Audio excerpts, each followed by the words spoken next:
حضرت اسامہ بن زید رضی اللہ تعالی عنہما روایت کرتے ہیں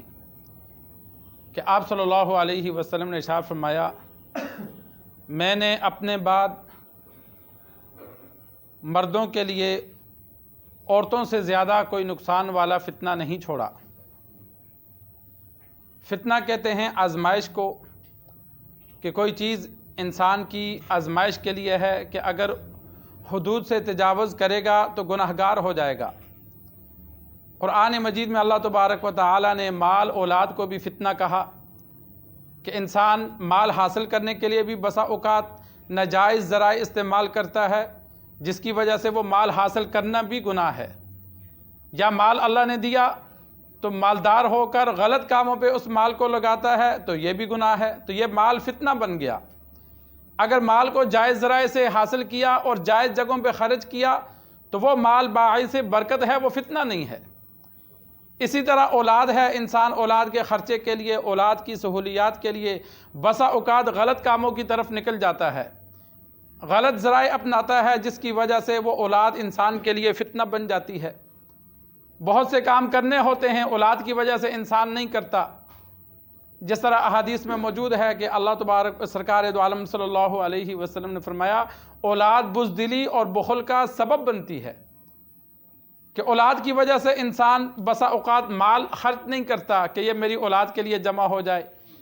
اسی طرح جہاد میں نہیں جاتا کہ مر جاؤں گا تو بیوی بچوں کا کیا بنے گا، حالانکہ پالنے والی ذات اللہ ہے، جن کے ماں باپ مر جاتے ہیں رب ان کو بھی پالتا ہے، لیکن یہ ایک دل میں خوف پیدا ہوتا ہے، شیطان بات ڈالتا ہے، تو یہ بزدلی اور بخل کا وجہ۔ تو اسی طرح آپ صلی اللہ علیہ وسلم نے فرمایا، فتنوں میں سب سے زیادہ نقصان دہ فتنہ جو میں نے مردوں کے لیے اپنے بعد چھوڑا وہ عورتوں کا ہے، کہ عورتوں کی وجہ سے انسان بہت سے گناہوں میں ملوث ہوگا، کہ بہت سے لوگ عورت کے حصول کے لیے، شادی کے لیے غلط ذرائع سے مال جمع کریں گے، یا اسی طرح شادی ہو گئی تو بیوی کی بے جا فرمائش کی وجہ سے بہت سے گھروں میں بچہ اچھا بھلا ہوتا ہے، شادی ہو جاتی ہے والدین کا نافرمان بن جاتا ہے، بیوی کی مان کر ماں باپ کو ناراض کر بیٹھتا ہے۔ اور میں نے تو کئیوں کو دیکھا کہ جو پہلے بڑے آکڑ خان ہوتے تھے،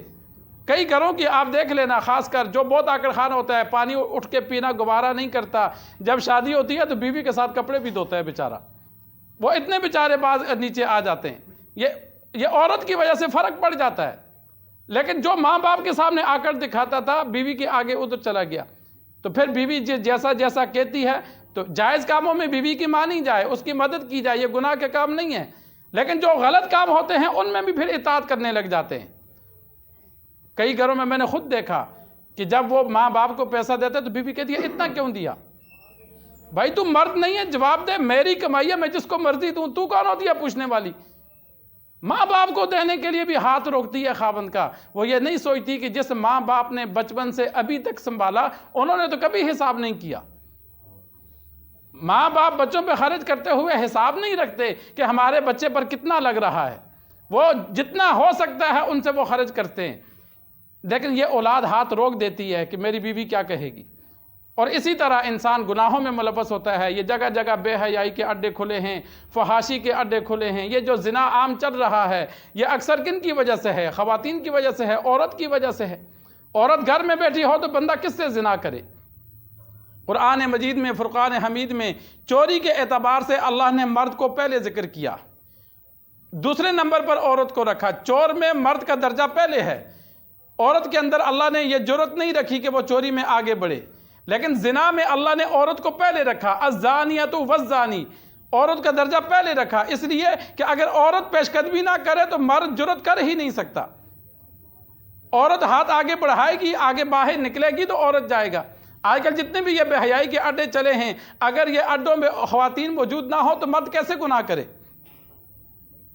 تو یہ ایک فتنہ ہے جس کی وجہ سے انسان بہت سے گناہوں میں مبتلا ہو جاتا ہے۔ اگر عورت کو اس کے درجے پہ رکھا جائے، انسان اپنی حفاظت کرے، آنکھوں کی بھی حفاظت کرے، اپنی نفس کی خواہشات کی حفاظت کرے، اپنے آپ کو کنٹرول میں رکھے تاکہ غلط راستوں پہ نہ چلے، تو دنیا کی بھی اچھی، آخرت بھی اچھی۔